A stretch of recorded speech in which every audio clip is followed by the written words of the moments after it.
VHS, that as in Virat Hindustan Sangham, vhsindia.org, and become a member of Virat Hindustan Sangham. So with these words, it is over to Dr. Sawmy for giving us an idea of what is the topic and what he wants to say about the autonomy of the Hindu temple. But I wish to remind our viewers that Dr. Sawmy has been in the forefront of fighting for liberating the Hindu temples from government control. And this is not something which has come overnight.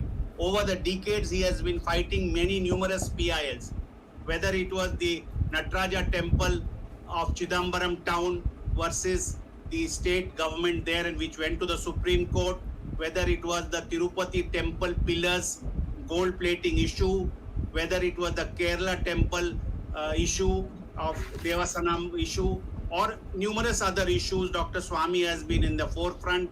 His present challenge to the temple of Tirupati being handled by the state government is also pending, in which he has been successful to get a CAG audit for the last 5 years done by the CAGs. This is the first case in India where a government has agreed for a CAG audit of the temple funds. And we have the famous now case of Uttarakhand, where Dr. Sawmy has challenged the BJP government taking over ancient Hindu temples of Uttarakhand. So, and that is pending in the Supreme Court. There are numerous other cases. I've just mentioned a few. So with these words, it's over to Dr. Subramanian Sawmy. Yeah, okay.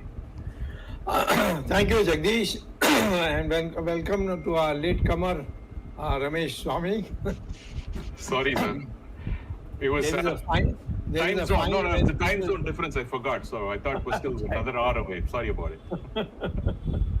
Okay, you pay a small fine and we'll forget about it. Yes, sir. We will pay. I'll pay the definitely. Okay.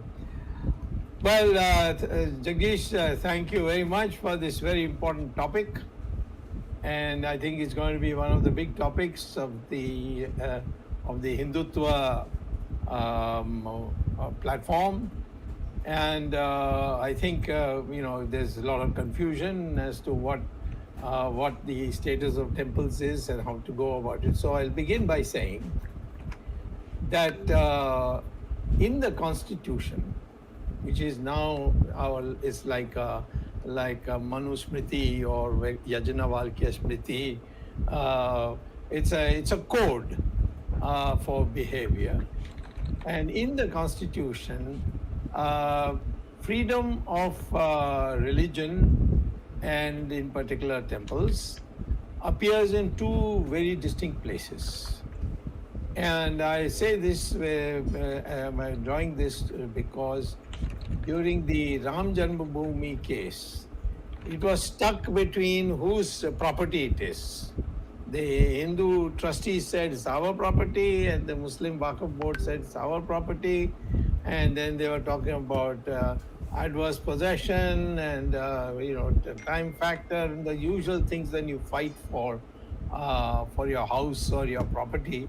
They were treating it like a fight for property, and all these and these are civil suits, and they went on and on and on, and finally after 26 years, the Allahabad High Court gave a judgment, and then both sides were dissatisfied with it because all such judgments of civil suits end up with a compromise, a little bit of this. So the Allahabad High Court said of the three gumbas or domes, Muslims will get one and the Hindus will get two because there were two parties from the Hindu side, and so one each.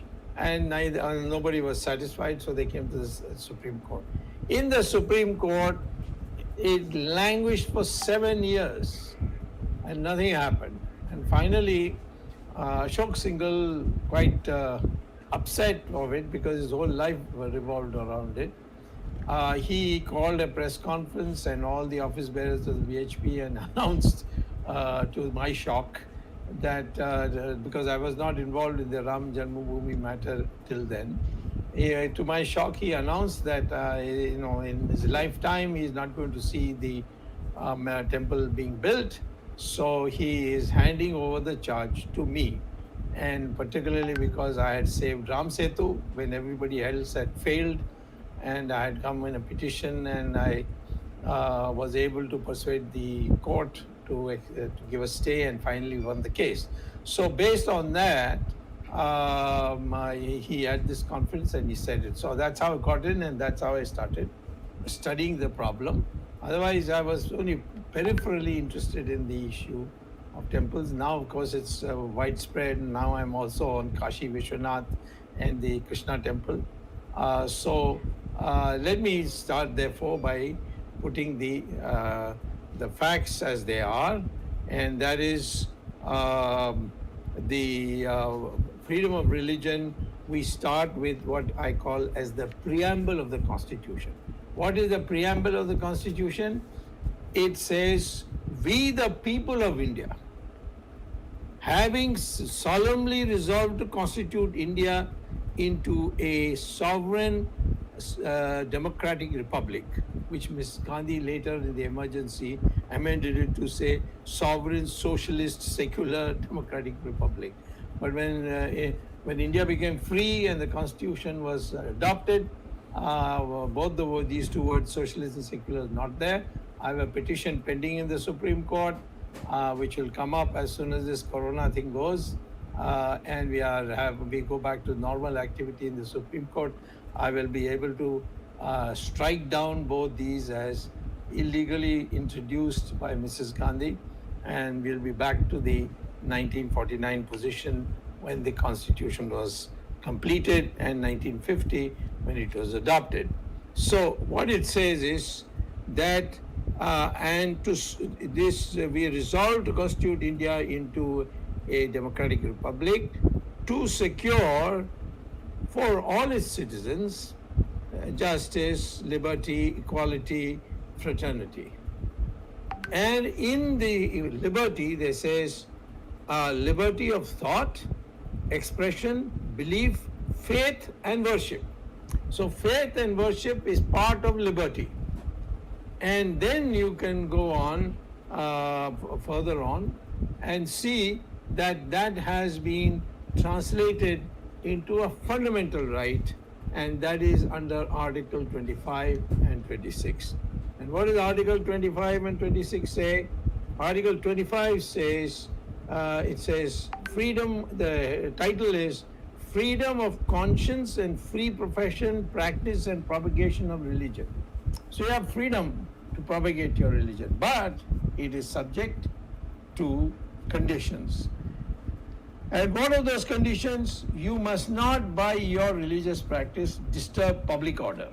So you do it peacefully, no problem. Morality. So you can't say tomorrow, oh, I will, to please Kali, I will chop the head of my son. That's not permitted. Or you will say that untouchability, where we say, no, that cannot be part of religion. And so, public order, morality, and health. In these conditions, we can put restrictions on religious practice. Only for these three things: for maintaining public order, for moral pursuits of the religion, and health. I mean, you should not, harm your health practices, and therefore these three things form the basis. And then it says, and all persons are equally entitled to freedom of conscience and the right to freely profess, practice, and propagate religion. And therefore, it adds, nothing in this article of fundamental right shall affect the operation of any existing law or prevent the state from making any law to regulate or restrict any economic, financial, political, or other secular activity which may be associated with religious practice. So for a temple, a state can intervene, but for what? Not to run the temple, but only for economic reasons, financial reasons, political reasons, or other secular activity. It cannot touch the religious practices it cannot interfere. So the DMK going in and saying Archaka will do like this and that will do like that, and you can perform this, you can't have Brahmins as priests, and all these things, DMK government has no right whatsoever. And recently what they did with the Archakas, I have a pending case in the Supreme Court, and I'm just waiting for it to be listed, and it is going to be listed very soon. So therefore, I would like to begin by saying that we have complete freedom of religion subject to reasonable restriction. In fact, everything is subject to reasonable restriction. Do I have freedom of speech? Of course I have freedom of speech, but it is also subject to reasonable restriction. I cannot say India should be broken up. That's not allowed. And I cannot say that some people are inferior, some people are superior, nothing of that kind. So there are reasonable restrictions to fundamental right, but otherwise, within that framework, we have a fundamental right of worship, and that includes the fundamental right to perform religious practices within the framework of morality and the other two conditions I have mentioned to you, public order, and of course, on that basis, you can, within that framework, you can run the temple as you like. The state cannot intervene. In a very important case, which is now considered the landmark case for all cases, I had been urged by Swami Dayananda Saraswati to intervene in the Supreme Court in favor of freeing one of the most ancient temples of Tamil Nadu, a Shiva temple called Sabhanayakar Nataraj temple. And must be thousands of years. And this temple, the DMK had put it in his manifesto that the Dravidian movement will not be complete unless this particular temple is taken control of by the government and then subject to the government's discipline. So finally, Karunanidhi was able to, in one of his last terms, he was able to, pass an order, which was passed in the assembly, and and he took over the temple. And so the pujaris went to High Court, single bench, lost. They went to the division bench, they lost, and then they lost their nerve, and they went crying to Swami Dayananda Saraswati. He said, we can't go to Supreme Court, we can't afford to go to Delhi, we don't have money to pay the lawyers, so we are going to give up. Then Swami Dayananda Saraswati said no, and he telephoned me. And he said, Swami, you will have to take up this case. I said, how can I take up this case? These are the people, affected people. They went to the High Court single bench, they went to the division bench and lost both places. And now if they don't come and I come, the Supreme Court will say, who are you? Why are you poking your nose into this? You're not a pujari, you're not a religious man. You may have a name Swami, but you're not a sadhu. So therefore, they will rebuke me. Maybe they'll fine me also. So Swami Dayananda Saraswati said, you go because I'm ordering you to go, and I will pray for you.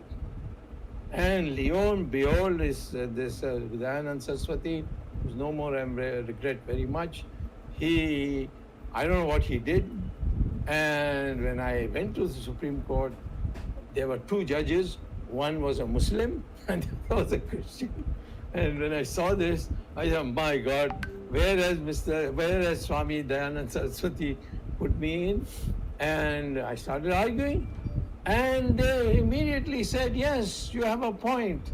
And they admitted my case for final hearing. And that's how the process started. By then, these two judges had retired, and it came before Justice Chauhan and Justice Bobde, who later became Chief Justice. And they spent weeks hearing me and all others who came, including the DMK government. and passed one of the landmark judgment in which they said state has no business running a temple. However, if the financial mismanagement or economic mismanagement takes place, then they may intervene after proving a prima facie case that there has been misappropriation of finances. Come in, rectify it, clean up the records, and hand it back to the pujaris or the archakas. They are the ones who will run it. And of course, they are trustees of the temple, they also have a say. So that judgment is now pakka. No temple can be in the hands of the government, whatever the reason, for more than a small period. And I said, let it be 3 years. They said, no, 5 years. So between 3 and 5 years, government cannot have any temple. Is that happening today? No. Tirupati was taken over by the government when? In 1934. And what is today? In 2021. So 1888 years or something like 88 years Tirupati in the hands of the government. I have a petition pending in the Supreme Court. I had 2 prayers. One is that all accounts or past accounts of the Tirupati temple should be not audited by government, because it is the government which is spending the money and the government which is auditing it. That's not correct. It should be CAG.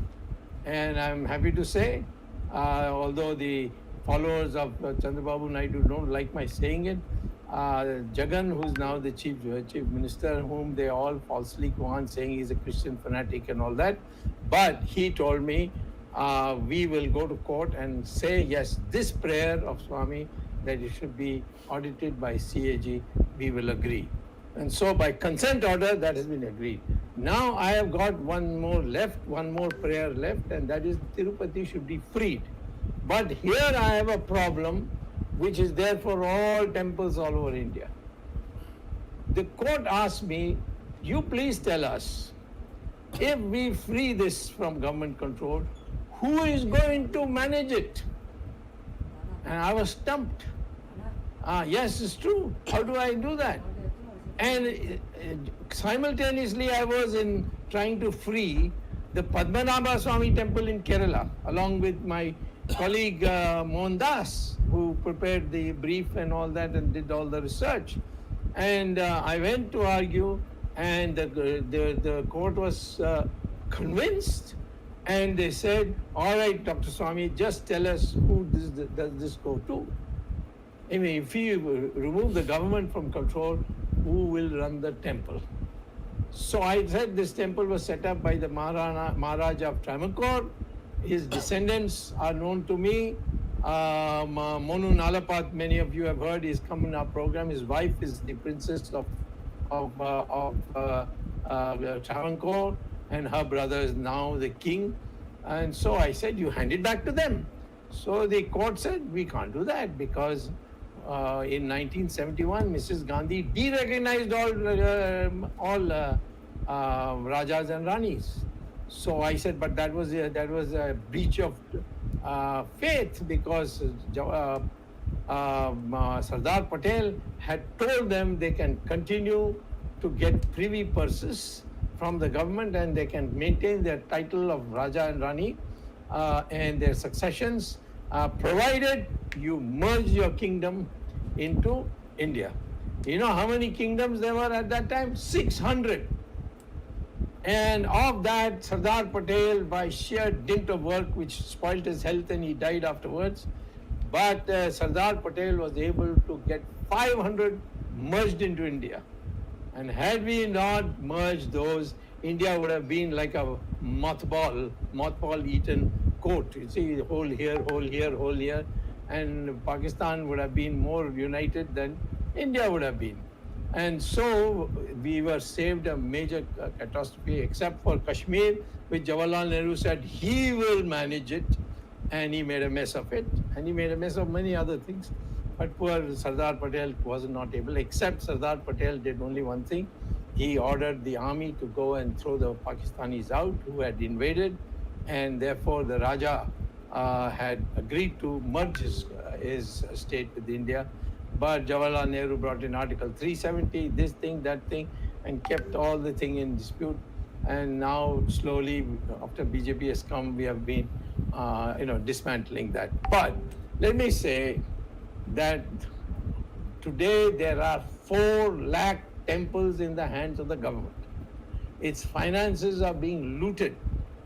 Its land is being looted. You see, you must know that temples were a part of our society where people congregated. It was not just temple. It was not just a deity there whom you went and did puja to. There was a Bharatanatyam center. There was an astrological department. There was Ayurveda medicine. Oh, it was a kind of a small town-like situation. And when people came there, they came for the whole day.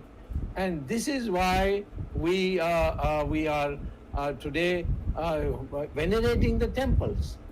And this is the precise reason why the British targeted temples. Do you know that they've created a law called the Hindu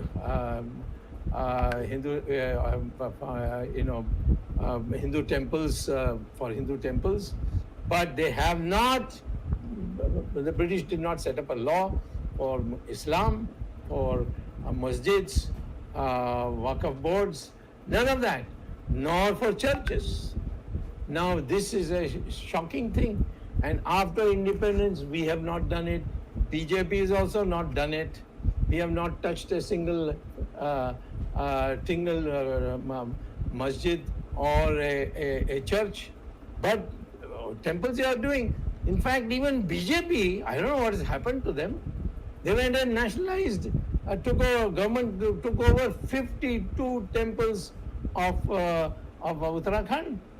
And we thought that when the Prime Minister will go there for puja, he will announce that, no, I'm ordering it to be returned. Instead of that, he also continued with it. So this, in my opinion, is a great sin, and it's going to hit us somewhere. And I have been, I asked this Sangha people, they say, we are not in favor of this. But then if you're not being in favor, please do something. I've asked so many sadhus, sannyasis, they're all against. They said, but what we can do? The government is against us. And next thing we'll know, in the night they'll put us in jail. And we are in big trouble. So we are waiting for you to win the case. So I have filed a case.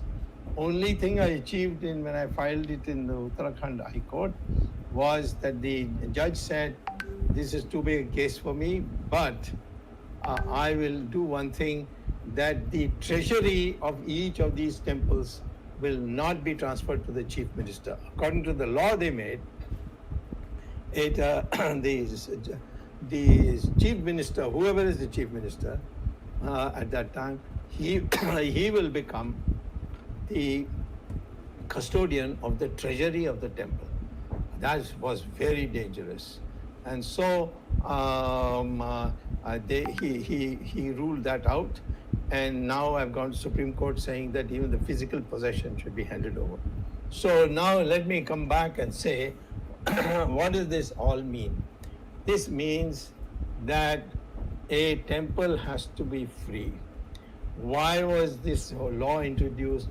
It was first introduced in 1925 by the British, who took over temples in Tamil Nadu because the British were sure that Tamil Nadu will never leave British. They will stay with the British, because there was a movement of the Dravida Kadagam, which was bootlicking the British. So they were sure, and they also agreed with the British to start targeting temples and so on and so forth. So they introduced a law saying that we can intervene in the purpose of running a temple, and 46,000 temples were taken over by the then British government, and over the years the DMK Congress and the DMK, they all took it over, and they took away the temple land. You know, see, temple used to maintain itself by having large lands given to them by the Maharaja, and they used to grow crops and sell the crops, use it for themselves, and they had cows, they sold the milk, and so it was a self-sufficient institution. But soon enough, the cows were taken away, some eaten away. The land was used for building MLA's colony and so on. And so this has happened all over the country. In Tamil Nadu, of course, in one extreme, but every part of India, this has happened.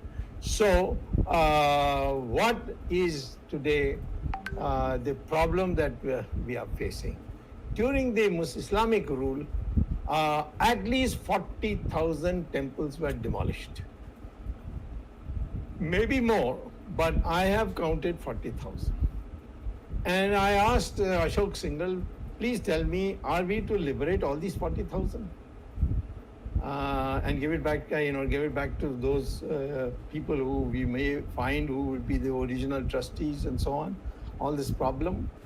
So he said, no, Sangha and the Ishwanda Parishad have sat together and come to the conclusion that there are only 3 temples of this 40,000 we want back.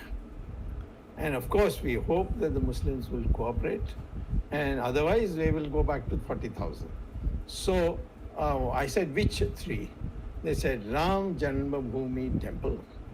Ram Lala Temple is called this Baby Ram's Temple. And then Krishna Janmabhoomi, where Krishna was born, and Kashi Vishwanath. These 3 must be liberated. Why only these 3? Because these 3 are temples where we can't replicate it anywhere else. So when you have a Ram temple and the Muslims have demolished it, well, I can go and build another Ram temple somewhere else, but not Ram Janmabhoomi temple, because that is where Ram was born. How do you know Ram was born? Faith tells me Ram was born. All through the centuries, people say Ram was born there, where the Babri Masjid originally stood. Isn't that ridiculous? No. All over the world is like that. Where was Christ born? In Bethlehem. How do you know? He was born in Bethlehem. The way you came to know is that 400 years later, after Jesus Christ, the mother-in-law of the King Constantine of Italy, or Rome, it was called Rome those days, it was not Italy. King Constantine of Rome, his mother-in-law had a dream that Christ was born in Bethlehem. So she took a delegation and she went and identified the place.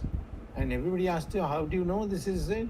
She says, I have had a vision, and it was born there. And today, nobody will challenge that. They'll say, hey, how do you know Christ is born there? So, because this is faith, and everybody worships Christ, the birth of Christ in Bethlehem. Similarly, Al-Aqsa Mosque. 5 clerics of the Islamic faith, they saw Muhammad coming on a horse and then going up some rock and then going up to God in heaven from there, sitting in his horse.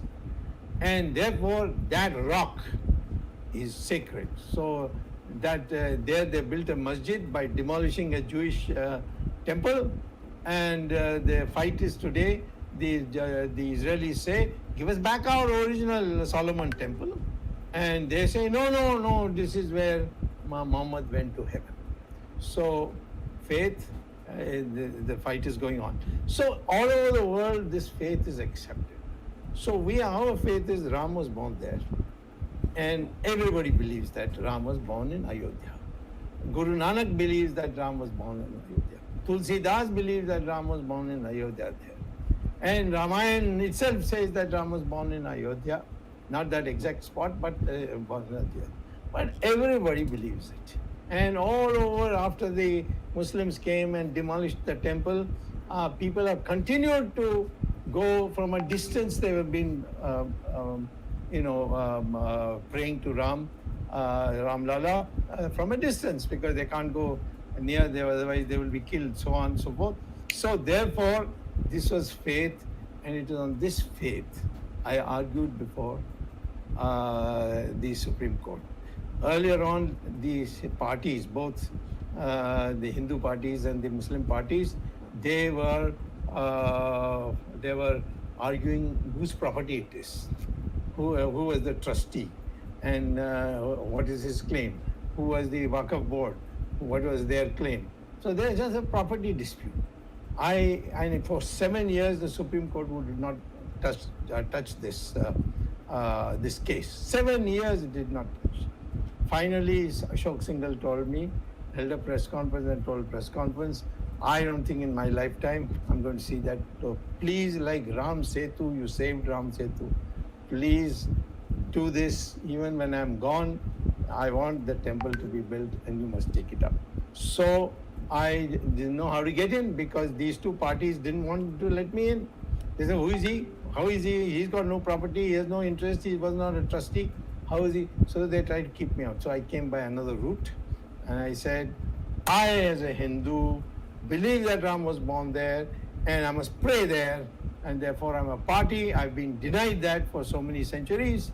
So as a Hindu, Hindus have been denied, and therefore I'm a party. And the court accepted that.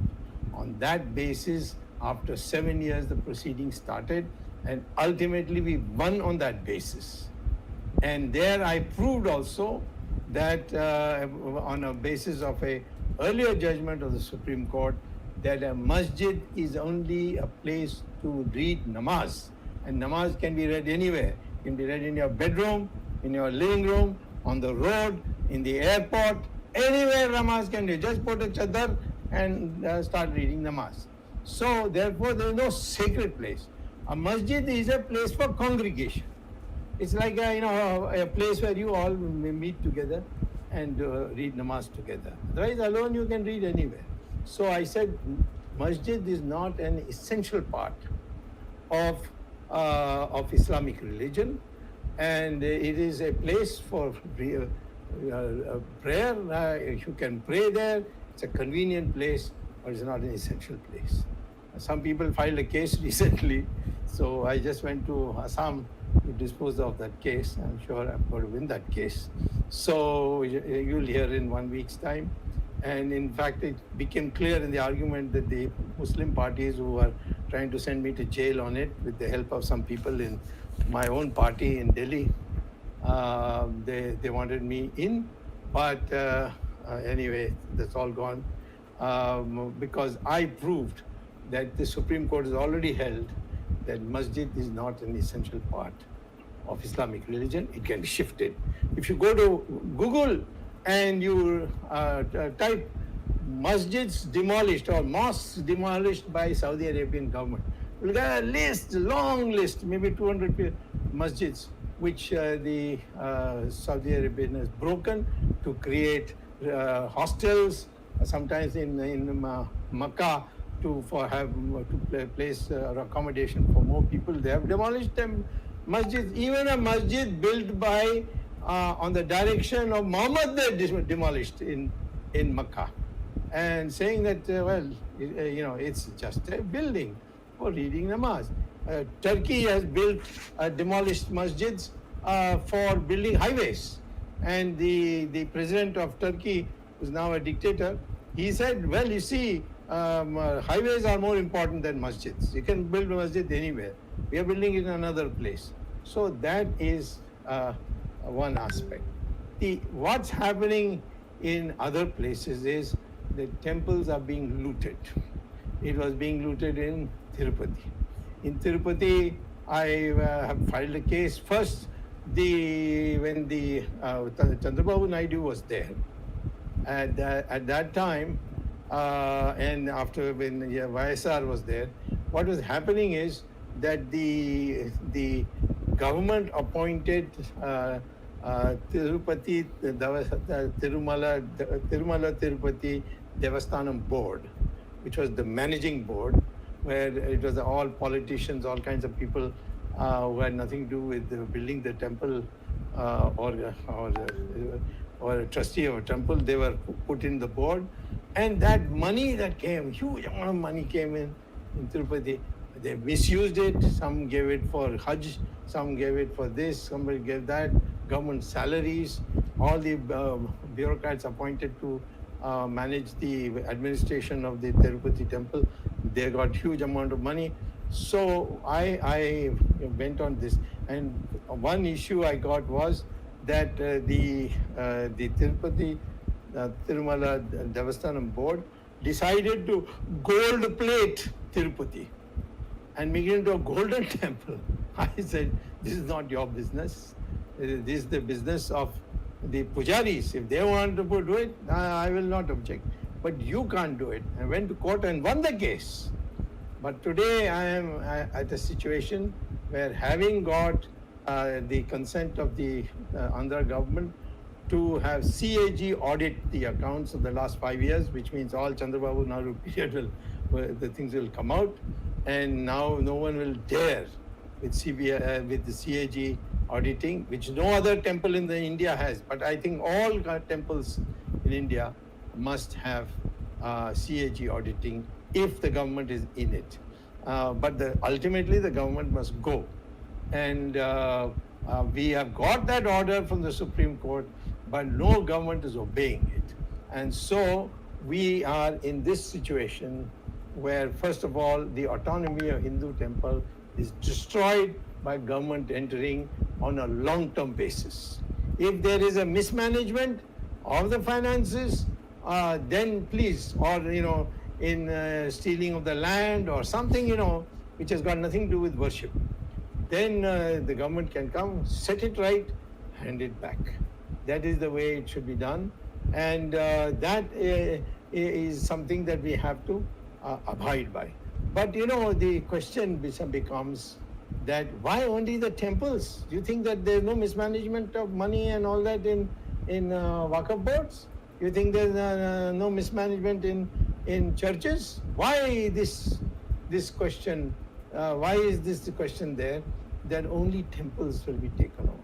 Because we Hindus are not united. We can't make a noise. We can't get the Pope to come and pass some judgment against us. So we don't have a Pope, because the Hindu religion is a decentralized religion. Yeah, there's so many sadhus, sannyasis, everybody. We have only fixed books. The Veda, Upanishads, Brahmanas. So like that, Gita. So these are books which tell you what religion theology is. But we don't have any one Pope or one head of the religion. So therefore, we have this special problem. So I want to point out to you that sometimes we have controversies where people don't understand. Take the Subramanian case. If you see our constitution, you will see health is a factor. And in my opinion, the Subramanian, the Ayyappa temples in other parts of Kerala, there's no such restriction on women who are between the ages of 20 and 40 or 20 and 60. I don't know what keeping them out because you can't tell when a woman is pregnant or so on. So you just have a blanket rule. In the fertile period, they can't come. Now, but in that Subramanian, it was very badly mismanaged. Even I was misled in the beginning. I thought that women are being kept out, but it turns out that there is a tradition that the gravitational pull in that area, in that one particular area, is so strong that if pregnant women come, they will have a medical problem, and therefore they made it into a custom that Ayyappa doesn't want to. He's a bachelor. He is not married, so he doesn't want to see women who are marriageable age and so on. I mean, those are all wrong explanations. But there was a scientific, and that is permitted in the Constitution under the title of health. So we must be very clear on this. See, for instance, is it allowable to people to convert their religion from Hindu religion to some other religion, or from Christianity into Hinduism, so on? Yes, if they do it voluntarily. If there is monetary inducement, no, cannot be. So in many states, we have a bill on called Freedom of Religion Bill. For example, Himachal, and that too with the Congress Chief Minister, what's his name, Veerbhadra Singh. He is, he's a staunch Hindu, and I knew him very well. He brought a bill and made into an act that if there is any conversion, then a notice has to be provided to the state government, and the state government will make an investigation whether it has been done by inducement. The Supreme Court itself in 1977 had passed a constitutional bench judgment that conversion is permitted if it is voluntary, but if it is induced, then it is against the Constitution, and therefore it can be annulled. So the Himachal did it. Originally, long years ago, the Orissa did it. They still got it. There are 3-4 states. I think we need an all-India law which says conversions from one religion to another can only take place if it's voluntary and not induced, not by some foreign missionary coming and saying, I will send your children to America with scholarship, but you become Christian first. And that kind of thing will not be allowed at all. If you feel that Christianity suits me better than Hinduism, nobody can stop you. So freedom of religion includes the right to convert, provided you have not been converted by inducement. And most of the conversions I find are by inducement. And therefore, we need to be very strict about it. Some have been scared to withdraw the bill. For example, Jayalalitha had brought in a bill on freedom of religion, and then there was a huge protest from the Americans, and she got chicken and she withdrew the bill. But there are others who have not even brought the bill, so I can't even say. Madhya Pradesh has it, but not because of BJP. It was done during the Congress period. And same thing with UP, with the Orissa, it was a coalition government. It was there, Swatantra Party, and they did it. So there are, and of course Himachal, I gave you an example. But I think the whole country, for freedom of religion, needs a bill, an act, All India Act, saying that no conversion can take place if there is any report that it has been induced.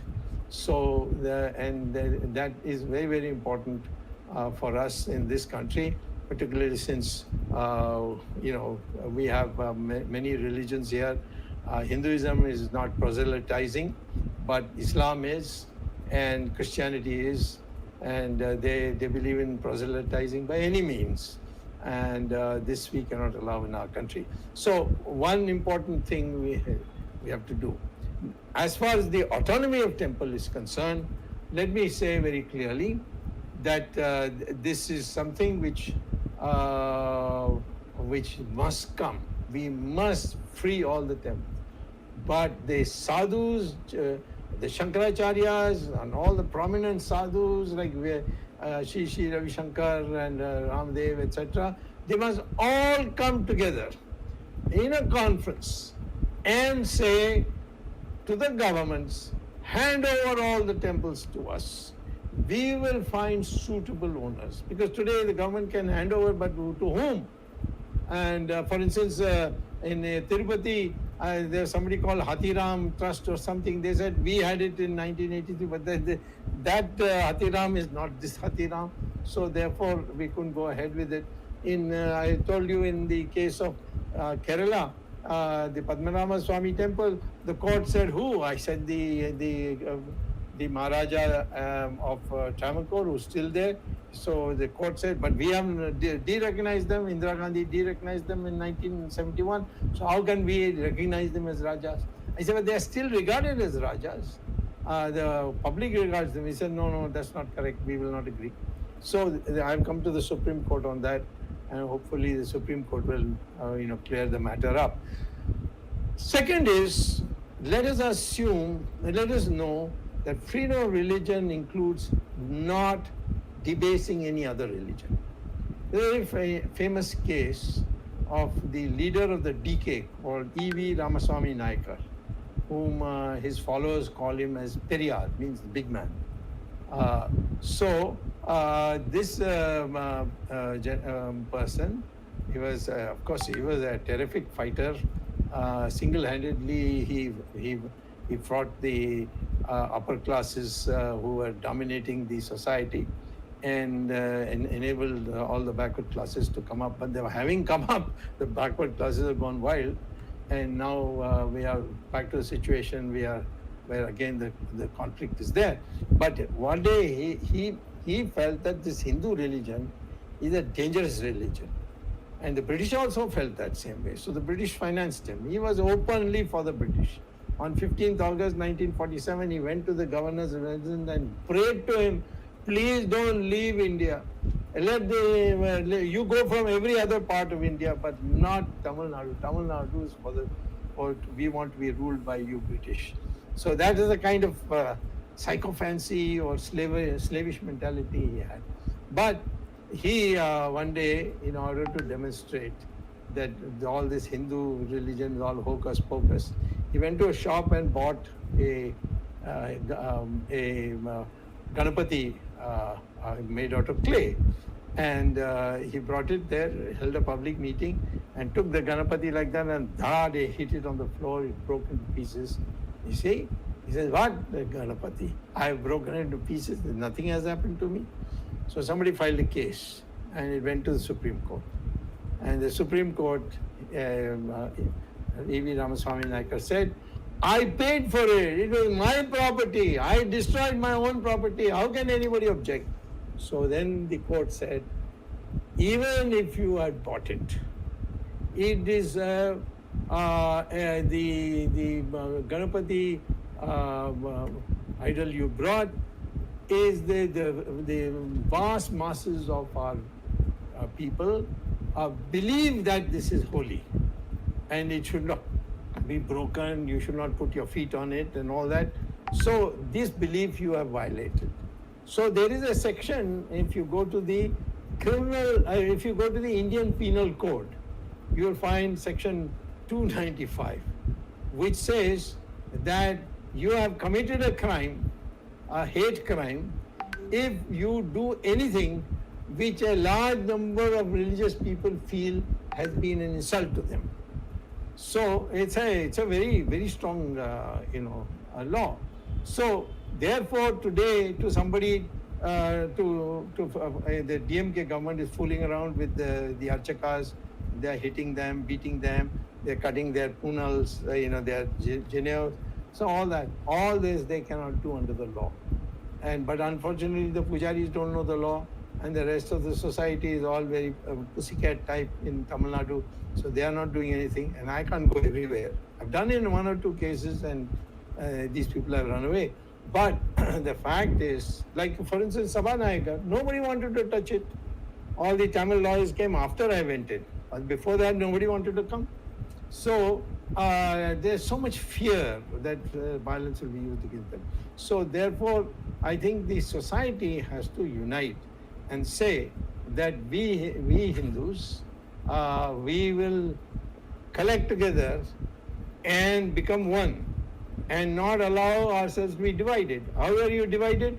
Oh, is Brahmin, is Kshatriya, is a scheduled caste? Where does it say in our scriptures that somebody is a born Brahmin or a born Kshatriya or born scheduled caste?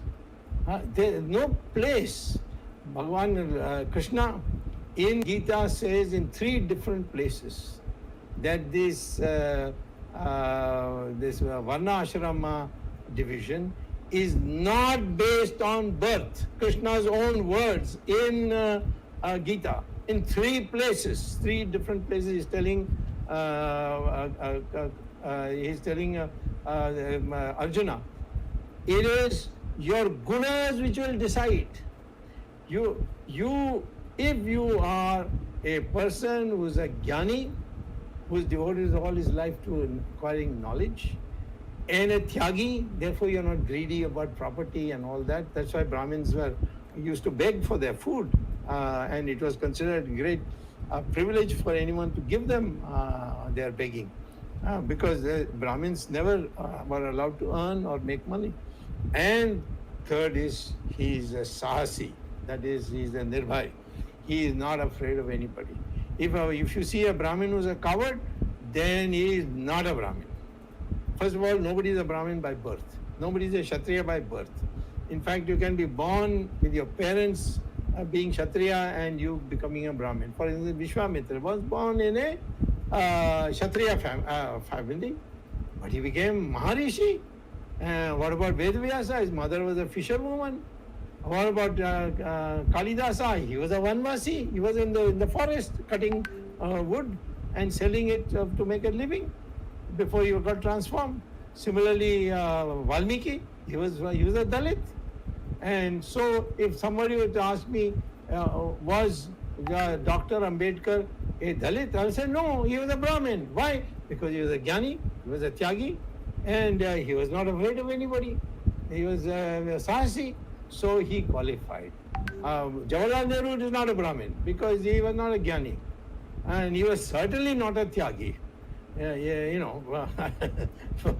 I give you all the things that he was a bogey about, you will be surprised. But so, and he was not Sahasi. The moment the Chinese came down the hills, he said, farewell, my friends in Assam. I mean, he was always weeping.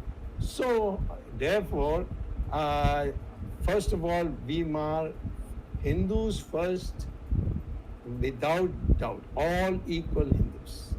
And if we choose to be a jnani, teaching profession, a lawyer, a doctor, that kind of thing, and you are not interested in making money and you are not afraid of anybody, then you become a Brahmin. If you are in the army and you are a man of valor, you defend the country, you are a Kshatriya. If you are doing business, you are a Vaishya. And if you do farming, you are a Shudra. And none of these had up and down thing. They were not Brahmins are on top. Brahmins, because they were Tyagis, their people used to go and respect them. They were Jnanis, they used to go and respect them. But that didn't mean that they consider themselves inferior. Now, the scheduled caste originally was very, very few in our society. And there were people who had broken the law. But their children were not scheduled castes, were not Dalits or Chuachut or whatever is the word for it. So that we use, of course, scheduled caste because that is the name given in our constitution. So a scheduled caste son who is a Jnani, Tyagi and Sahasi, Dr. Ambedkar, for example, he should be called a Brahmin. So therefore, we must now, first of all, in order for our freedom of our religion, the autonomy of our temples, we must integrate. There's no such thing as Brahmin. If you are well-trained in prayers and you want to be an Achka, you can be from any caste. But that doesn't mean only non-Brahmins will be, as in the case of Tamil Nadu. In Tamil Nadu, they say, no, Brahmin, no, Brahmin. We'll have only scheduled caste, we'll have this. It is a question of profession. And that profession, you must have the qualification for that profession. So this is the way we move forward for it. So I would say, therefore, please read Article 25 of the Constitution to understand what is the rights that you have. This takeover by the state of temples can be only for one limited purpose, to rectify what they call as the secular activities of the temple, namely budgeting, financing, keeping accounts, all that. You can enter for that only. You can't decide who will be a pujari. You can't say who will be an archaka. What this DMK is doing is all illegal, completely illegal. I got this case now, it will come up in the Supreme Court very soon, and we will demolish it. I've already demolished it, the DMK on Savanayakar temple. No, it is our fundamental right to take it over.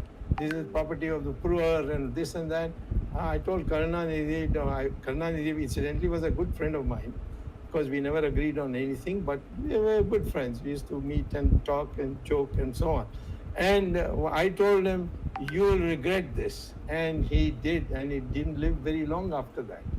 And he made, in fact, in Ram Setu, he made all kinds of jokes with me. Oh, Ram Setu, was Ram an engineer? Which engineering college he went to? And so I got my revenge when he got sick and went to a hospital called Ramchandra Medical Hospital.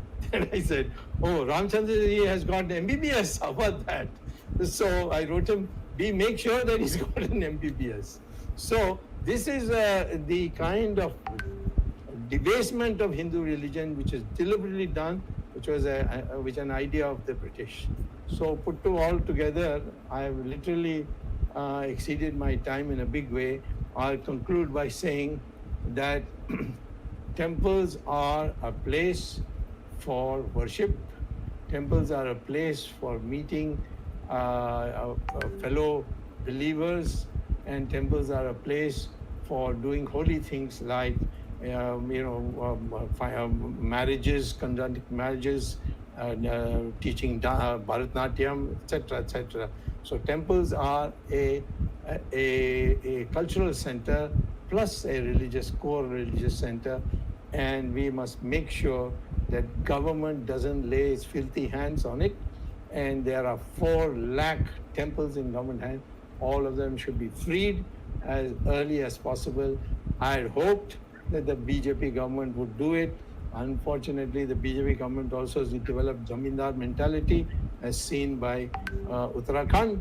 I hope the RSS will assert itself, because the RSS also told me they are unhappy about what has happened in Uttarakhand, and make it a rule that no temple shall be in the hands of the government if it is a government of the state headed by BJP. Because BJP is there, there will be not a single temple. Put a time factor on it and get it done. This is what I think we need to do. This is a religion which is longest lasting in the world. No other religion has lasted this long. No other culture has lasted this long. UNESCO had found out civilizations of 45 civilizations they listed. 44 have finished off. Egypt, Greece, Persia, which is the Zoroastrians. All of them have vanished from their area. Only religion and culture that has lasted unbroken over the years, despite invasion, butchery, all kinds of things, is Hindu religion. That is because of its democratic framework and the ability for people to find their own places in it without have to be told from the top that you have to do this, thou shalt do this, thou shalt not do this, etc. So to preserve this great religion, we must show that the temples are free also. Thank you very much. Over to you, Jagdish.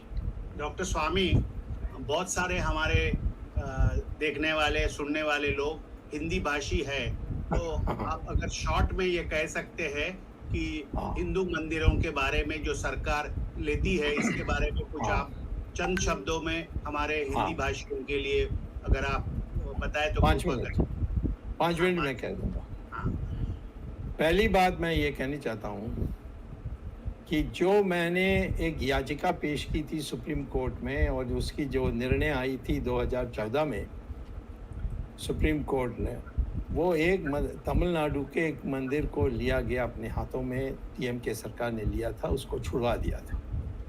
और उसमें लिखा है स्पष्ट कि सरकार मंदिर में कोई हस्तक्षेप नहीं कर सकती है, सिर्फ वहाँ की जो वित्तीय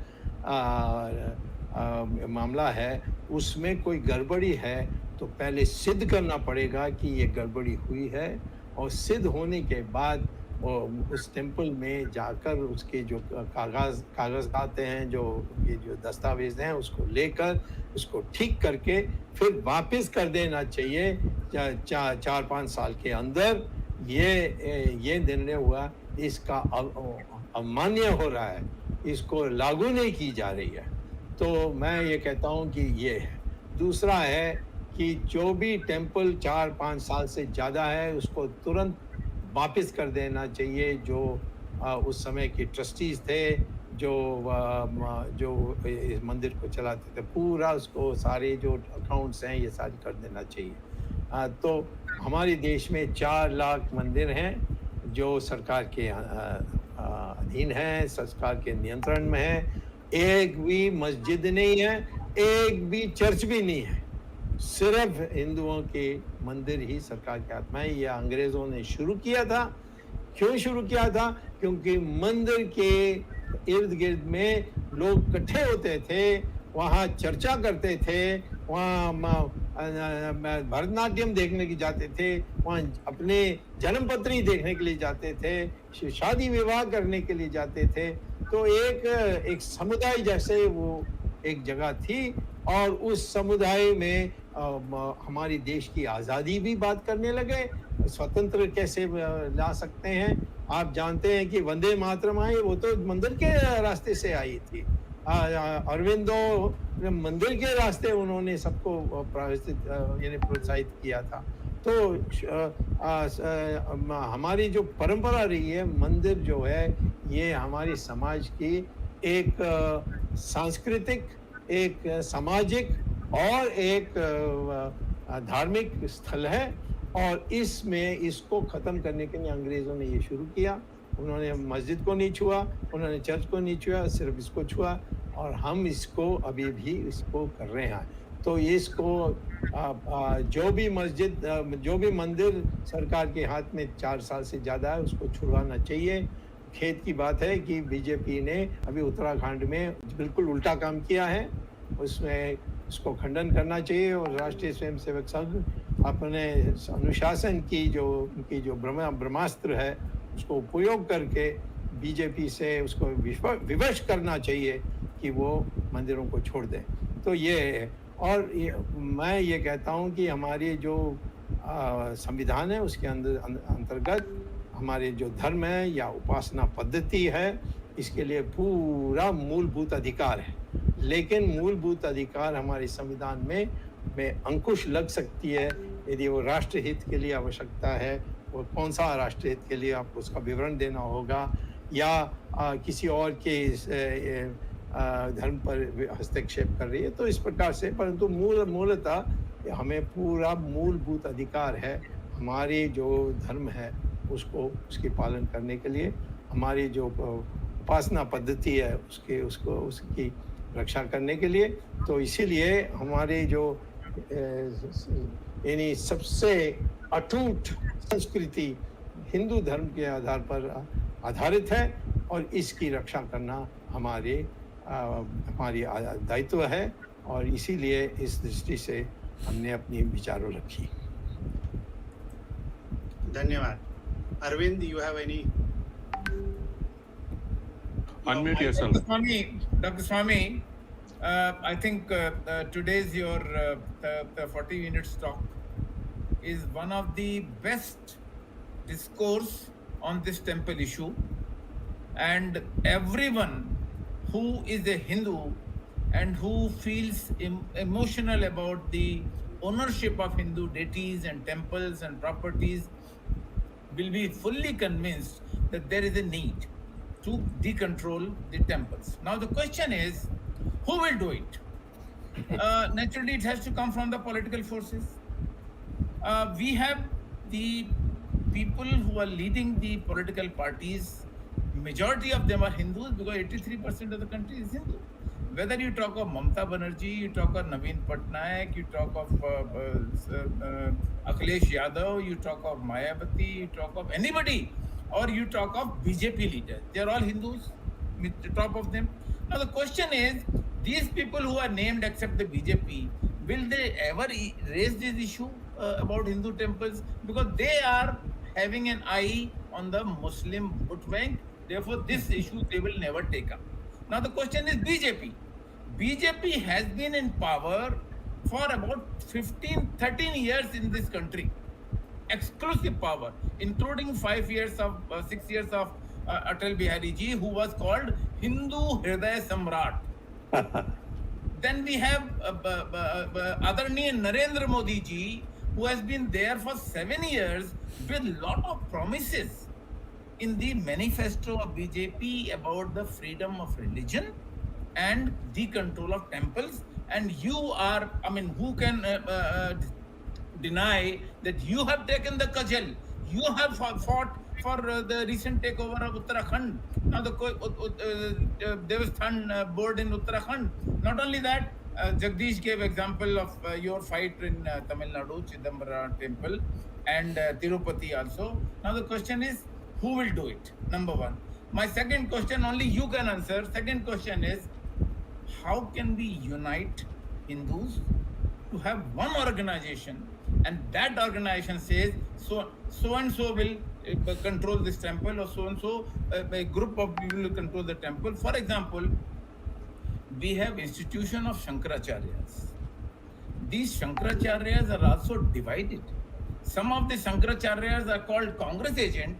Some of the Shankaracharyas are called BJP supporters. Now the question is, even if the religious heads of Hindu religion cannot sit together and decide, you have the Dharma Acharya Sabha and so many different sabhas are there, but will 100% Hindus ever agree on one organization headed by a particular saint? So who will take it up in political terms, and who will take it up in religious terms? This is my question. Starting with your last question, you want me to answer in Hindi or English? Hindi में करिए तो ज़्यादा अच्छा होगा, क्योंकि बहुत से दर्शक हम बोल रहे हैं कि वो हिंदी सुनना चाहते हैं, और खासतौर से उत्तराखंड। देखिए, मैं पहले कहता हूँ कि हमारे देश में जो प्राचीन परंपरा से लगातार शंकराचार्य बनते आए हैं, वो 5 हैं। एक है श्रृंगेरी, दूसरा है जो पुरी में, तीसरा है द्वारका में, चौथा है ज्योतिर्मठ। आज की परिस्थिति में ज्योतिर्मठ की शंकराचार्य और द्वारका के एक ही हैं। वो कोई डिस्प्यूट चली थी, उसके बाद बनाया गया था, अभी तक परिवर्तन नहीं हुआ। और ये 5वां है कांची। तो 5वां, पहले तो 4 ही बने थे, परंतु आदि शंकरा कश्मीर में अपनी काम करने के बाद वापस आए और कांचीपुरम में बसकर वहीं उनका समाधि हुई थी। तो इसीलिए उसको भी एक शंकराचार्य का मठ मानते हैं। और जो चंद्रशेखर सरस्वती जो थे 100 साल रहे, उनको तो मैं ही खुद, जो कोई धार्मिक उस प्रकार के धार्मिक कट्टरपंथी नहीं था, तब भी मैं उनको भगवान मानता था। और जो बातें उन्होंने मुझे समझाई, लगभग 20 साल के लिए उन्होंने 77 से 94 तक, माने 17 years, राइट। तो इन्होंने मुझे जो बातें सिखाई, बताई, और मैं उनको ये भी मानता हूँ कि आज भी वो आशीर्वाद देने की स्थिति में है। तो ऐसे भगवान लायक लोग रहे हैं। तो मैं ये कहता हूँ कि आज आप श्रृंगेरी आचार्य जो हैं, वो सबसे अधिकतम ज्ञानी हैं मेरे ख्याल में। और इसके साथ आप और भी जो साधु हैं, जैसे श्री रविशंकर हैं, या बाबा रामदेव हैं, ये सारी इनको इकट्ठे करके लगभग 100 लोगों को ऐसा इकट्ठा करना चाहिए। और सरकार करे तो बहुत अच्छा होगा, पर सरकार ईर्षा में हो, इसको महत्व नहीं देना चाहिए, उसको नहीं महत्व देना चाहिए, सिर्फ मेरा महत्व होना चाहिए, ये सरकार में भावना है तो फिर वो कुछ नहीं होने वाला है। और जो कर सकते थे वो थे स्वामी दयानंद सरस्वती, परंतु वो स्वर्गवास हो गए 4-5 साल पहले। तो इसीलिए आज मैं समझता हूँ ये कोई कठिन समस्या नहीं है। इकट्ठे करो और सरकार को कहो कि सारे जो 4 लाख मंदिर हैं ये हमें सौंप दो। हम धीरे धीरे उसके लिए ट्रस्टीज ढूंढेंगे और जो इसको चला सकेंगे। हमारे देश में बहुत लोग हैं, कई लोग हैं जो बड़े अमीर बने और उन्होंने मंदिर भी बनाया जोरदार, जैसे बिरला ने जो लक्ष्मी नारायण मंदिर बनाया है वो तो चमकता है। तो इसीलिए सेठों का भी इसमें साथ लेकर अपने देश में इसकी पुनरुत्थान करने के लिए प्रयास करनी चाहिए, और करना है और कर भी सकते हैं। Ramesh ji. Dr. Swamy, I mean, this is more for even Jagdish can probably fill in. When you said temple lands, I mean, there was a huge scam even under the BJP government in Maharashtra, where a lot of lands were sold, apparently, or allegedly, during the BJP government in Maharashtra. To Jagdish, if you can fill in, because there was a huge and all said and done, nothing has been done again. So that is just getting repeated in Uttarakhand. Modi in 2012, I think in one of the Hindu Dharmacharya Sabha's meeting, and he was there in Ahmedabad, and you were also there in that during that session. He had apparently said that he would get rid of HRNC Act in Gujarat, but that didn't happen. But the irony is, after so many years, he is now taking over temples under the same guise of these acts. Is there a central act that can be passed that can abolish all HRNC acts and at every state? So that's my question. So basically, it stems from this power that the states take over under the guise of saying, I have this religious endowment act to reset, or I mean, to correct all those things. Can the central government, does it need a parliamentary vote, or can it be done at a cabinet level to abolish this act across this country? They're all acts passed by the state assembly. There's no way the center can do anything about it. Okay. But center can give leadership. They can call them and persuade them. And Samadam obey the Dand they can use. And Dand is something our government easily in the center can use, but I would prefer Samadam than Ved or Dand. So I think it was something was really possible. We came very close. We were even jokingly saying that we have Lok Sabha, Rajya Sabha. We should have one Acharya Sabha also. Correct. So that 100 acharyas heading mutts which are more than 100 years old. Not Johnny-come-latelys, and they should be part of the Acharya Sabha and interact with the members of parliament. So this can be done. The issue is that this greed that comes up, that is something which only can come when you have men in politics who don't need anything for themselves. And do not think that money is all that you need in politics to buy people. It requires a visionary thing. It will happen someday, I'm sure. I never thought that I could save Ram Setu. Out of the blue, a judge came before me who in one sweeping knock finished off all the attempts to finish the Ram Setu. And same thing with Ram Mandir. We had a Chief Justice, a Sikh gentleman. He was the one who initially began the process of the Ram Mandir issue to be taken up by the Supreme Court. So there are people but you have to motivate them and wish them. Shri Ravi Shankar also, for example, in the Ram Mandir case, people have forgotten and it has been ignored. He persuaded the Muslim community to accept the verdict and accept another place, because a masjid can be shifted, and they accepted it. It was a very big thing. And it is only after that we had a smooth. Otherwise, there could have been riots after the Supreme Court judgment. But Dr. Sawmy, that's a pattern in this government that all credit goes to only one place, so it doesn't matter.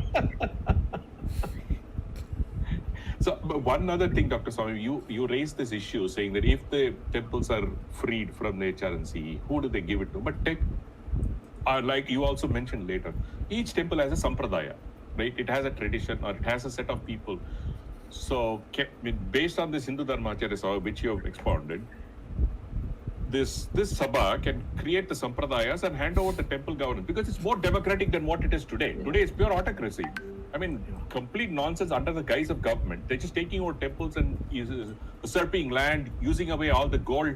I mean, the audacity that the Tamil Nadu government is going through of melting gold, it doesn't belong to them. How can they make a decision? Because as you said, you argued successfully in the Sabhanayagar temple and in other cases that the temple deity is the owner. It's because that's right. So how can somebody else sell somebody else's property, right? That's exactly. I mean, you brought it out in so many cases in a lot of the things that you've appeared on, saying, and the primary one being Sabhanagar, with Karnanidhi said, "I'm going to hire the best lawyers to fight it," and they lost to you. Who's not even a lawyer. Yes, and he hired the biggest senior counsels that he could, but he still lost against you. How can such a government take a decision of property that they don't own? They are supposed to only administer. That too, only mismanagement, take a decision on melting gold also. Yeah, I think it's more a cowardice also of the religious-minded Tamilians. I mean, technically, yes, all Brahmins are cowards, default, but for a few. No, why like Brahmins? You. They are not Brahmins if they are cowards. I don't believe there are a lot of people who claim to be Brahmins. I say, no, you're not a Brahmin. You're making money left, right, and center. How can you be a Brahmin? I can give names, but it's not the appropriate place to give you names. But if you want to give you names, we get that point, Dr. Sawmy. The point is, even if you make money, at least stand up. If you're not able to stand up in public, support people who do it. Even that, the hypocrisy of this community is, they want everything free. It doesn't work that way. But now you tell me how many people have stood up against the Uttarakhand Zero atrocity then? But for you, but for VHS, why only VHS and the priests, nobody else has stood up. I mean, I'm very proud. That's what VIRAT Hindustan. मैं ये कह रहा हूँ कि अगर उत्तराखंड में 3 महीने में चुनाव होने वाले हैं और ऐसा लग रहा है जो रिपोर्टें आ रही हैं कि वहाँ बीजेपी की सरकार हारने वाली है। I think BJP is there. तो ये देवस्थानम बोर्ड का मुद्दा 5 साल के लिए गर्त में चला जाएगा। तो बीजेपी के लिए बहुत बड़ा अवसर है, बहुत बड़ा मौका है कि चुनाव आने के पहले इस मुद्दे को सुलझा लें, नहीं तो बड़ा क्योंकि जो भी कांग्रेस की सरकार आएगी वो तो हिंदू का पक्ष लेने वाली नहीं है, ऐसा लगता है। Arvind ji, important point. Arvind ji, you made a very important point. मैं आपको पूछने चाहता हूँ कि किसी मंच बीजेपी के अंदर राष्ट्रीय समिति जो है, नेशनल एग्जीक्यूटिव है या पार्लियामेंट्री बोर्ड है, क्या भी है, किसी ने ये सवाल उठाया?